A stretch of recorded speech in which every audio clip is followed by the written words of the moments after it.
All right, first and foremost, I'm going to give all praises, honor, and great glory to Yahweh Ba'Shem, Yahweh Shai Ba'Shem Achad Kodash.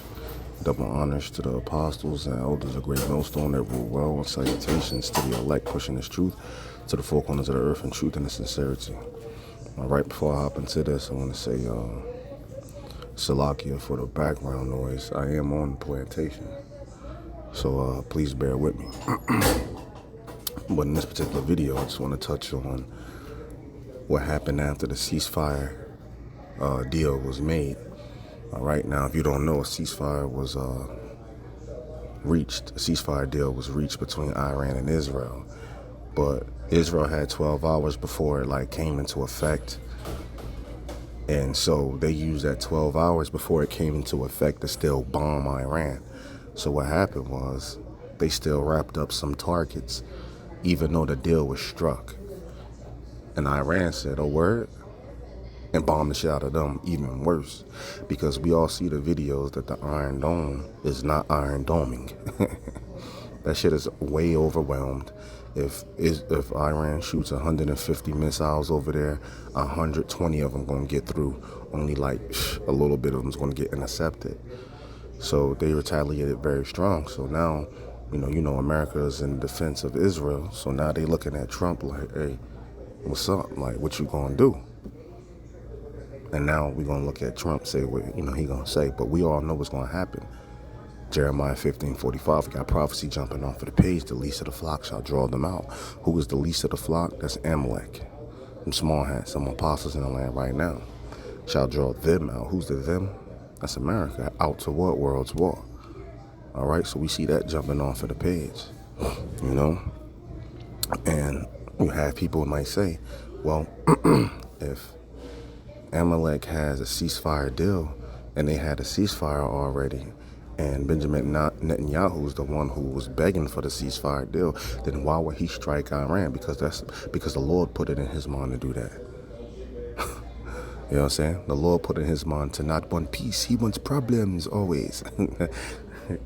That's an inside joke, but anyway.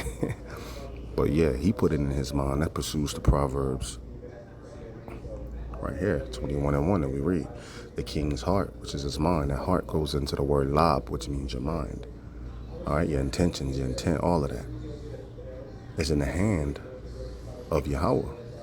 As the rivers of water, he turneth it whithersoever he will. That's right. The Lord is in control of what these kings, these prime ministers, these supreme leaders, whatever title that they have, these modern day Caesars, kings, whatever title they have, the Lord is in control of their mental, all right, and their thoughts. That's why that ceasefire deal was out of here. The Lord is bringing forth World War III, all right, and we are in the season pursuant to Revelations 11:14. The second woe was past, the third woe cometh quickly. The woe's getting into what? World wars. From the First World War that ended in 1919, the second one ended in 1945. We're in that season. The third woe coming quickly. From the First World War ending to right now, it's been 102 years, give or take. So anyway, with no further ado, let's hop inside this video. I gotta hop back on the plantation in a little bit. But I'm not happy that Israel's going out now. There was one rocket that I guess was fired overboard. It was after the time limit, and it missed its target. And now Israel's going out. These guys got to calm down. Ridiculous. I didn't like plenty of things I saw yesterday. I didn't like the fact that Israel unloaded right after we made the deal. They didn't have to unload. And I didn't like the fact that the retaliation was very strong. But in all fairness, Israel unloaded a lot. And now I hear Israel just went out because they felt it was violated by one rocket that didn't land anywhere. That's not what we want, I'll tell you. And I'm telling you, I'm not happy about that, Israel, either. All I do is play both sides. I'm going now, as you know, to NATO. Some of you are going with me, and I think it's going to be successful. We'll see. I'll let you know. Are you going to see the agreement? It's a new dawn in the Middle East, thanks to the agreement you managed to achieve. What are your future plans for the region, for Saudi Arabia, Israel, Gaza, the hostages? Look, you're asking me about women in the Middle East. It's getting a lot better. Things are happening at a high level. As you know, Saudi Arabia's done a really good job. It's coming out far faster than I thought. So we're very happy about what's happening with women in the Middle East. No, I'm talking about the new dawn in the Middle East that you managed to achieve last night. Yeah. The region is going to a new place with That's this true. agreement. Can you tell us what's your future plans for Gaza, for the hostages? It's a new dawn. I appreciate the question. You're very nice. Who are you? Thank you. I'm Maria Cross from Israeli Channel Very 13 good. News. Well, we have to have Israel calm down because they went on a mission this morning. I got to get Israel to calm down now. Did you have to speak with Prime Minister? Did you talk to Prime Minister Netanyahu last I night? took everybody. You urge both sides not to violate the ceasefire, but reports coming from the region suggest that the sides accuse each other for violating the ceasefire. So I think they both violated it. I don't think I'm not sure they did it intentionally. They couldn't rein people back. I don't like the fact that Israel went out this morning at all, and I'm going to see if I can stop it. So as soon as That's Esau for you. Who really violated the ceasefire? Buddy Iran wasn't doing shit. You told him to stop popping off on your mans. He stopped popping off. But then your mans got up in his feelings and took the technical route and said, well, we got 12 hours before this shit come into effect, and popped off on him like again. Now the ass whooping commences. Like, so how they both do it? Nah. You know what I'm saying? It's not, no. as I get away from you, I'm going to see if I can stop it, okay?